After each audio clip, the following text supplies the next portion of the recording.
আমরা কেন তোমরা কেন আমরা কেন তোমরা কেন সবাই বলে ওই বড় বড় দল আছে বড় দল আছে বড় দল আছে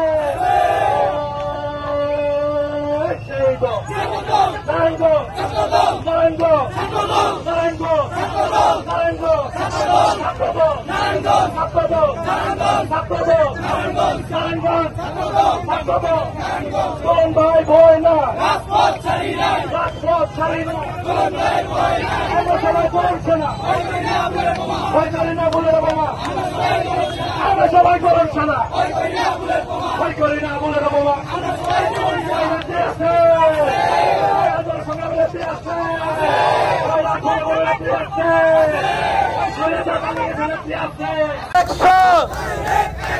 দুলন ভাই ভয় নাই ছাড়ি নাই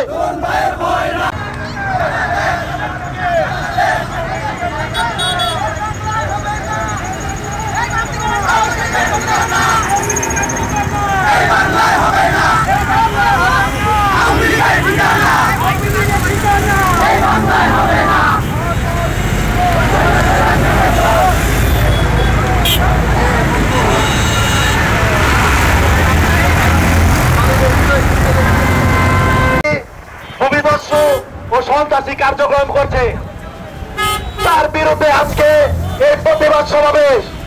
আমরা আওয়ামী লীগের বিরুদ্ধে, আমরা সন্ত্রাসীদের বিরুদ্ধে, আমরা ভূমিদস্যুদের বিরুদ্ধে।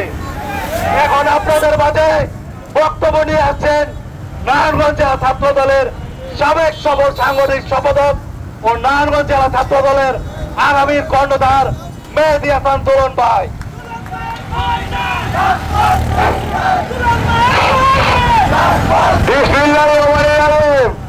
বাংলাদেশ জাতীয়তাবাদী ছাত্র দল নারায়ণগঞ্জ জেলা শাখা কর্তৃক আয়োজিত আজকের এই বিক্ষোভ সমাবেশ, এই বিক্ষোভ সমাবেশ আয়োজন করা হয়েছে ভূমিদস্যুদের বিরুদ্ধে। এই বিক্ষোভ সমাবেশ আয়োজন করা হয়েছে মানব সন্ত্রাসীদের বিরুদ্ধে। এই বিক্ষোভ সমাবেশ আয়োজন করা হয়েছে নব্য বিএনপিদের বিরুদ্ধে। এই বিক্ষোভ সমাবেশ আয়োজন করা হয়েছে আওয়ামী লীগকে প্রশাসন যে সুবিধা দিচ্ছে তার বিরুদ্ধে।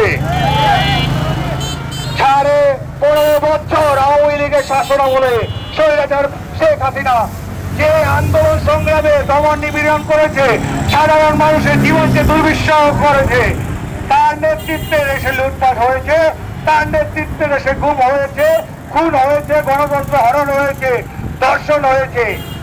5ই আগস্ট ছাত্র জনতার দীর্ঘ 15.5 বছরের যে আকাঙ্ক্ষা ছিল সেই আকাঙ্ক্ষা পূরণ হয়েছে ছাত্র সমাজের নেতৃত্বের মাধ্যমে। সাধারণ জনগণ তাদের সাথে নেমে এসেছিল এবং আমরা বিভিন্ন রাজনৈতিক সংগঠনও তাদের সাথে নেমে গিয়েছিলাম।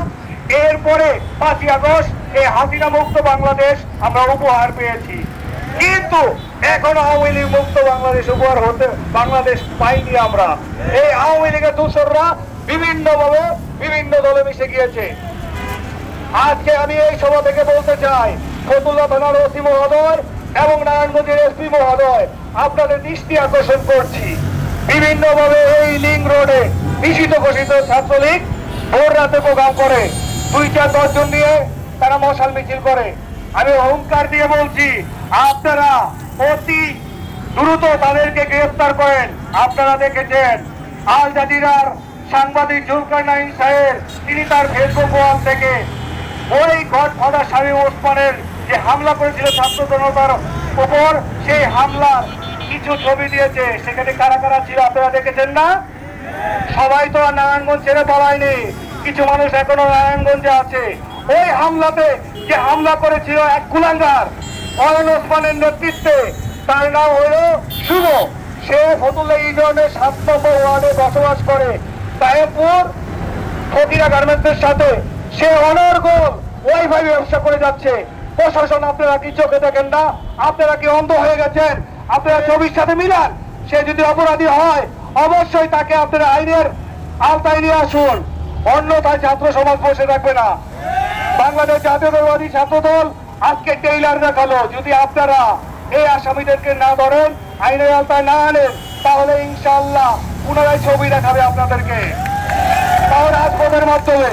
আজকের এই বিক্ষোভ মিছিলে যিনি নির্দেশ দিয়েছেন আমার নেতা মশিউর রহমান রনি ভাই, তার নেতৃত্বে আমরা আন্দোলন সংগ্রামে রাজপথে সর্বোচ্চ থেকেছি। এই গডফাদারের বিরুদ্ধে আন্দোলন সংগ্রাম করেছি। আমরা কি কেউ ঘরে ফিরে গিয়েছি? তারপর আমাদেরকে ছাত্রদলকে সব জায়গা থেকে মাইনাস করা হচ্ছে। এই জুলাই আগস্ট বর্ষপূর্তি পালন করা হয়। জেলা প্রশাসক সাহেব, আপনি কি ছাত্রদলের কথা ভুলে গেছেন? ছাত্রদলের কথা আপনি যদি ভুলে না থাকেন তাহলে সামনে যে আয়োজন করা হবে অবশ্যই ছাত্রদলকে আপনি দাওয়াত দিবেন। আপনি নারায়ণগঞ্জে একটি সুস্থ ধারা রাজনীতি যেন সকলে সমময় বন্টন ভাবে রাজনীতির সহযোগিতা পায় করে যেতে পারে, আপনি তার সহযোগিতা করবেন। এবং নারায়ণগঞ্জের সকল নেতৃবৃন্দদেরকে বলছি, যারা বিএনপির নীতি নির্ধারক বৃন্দ,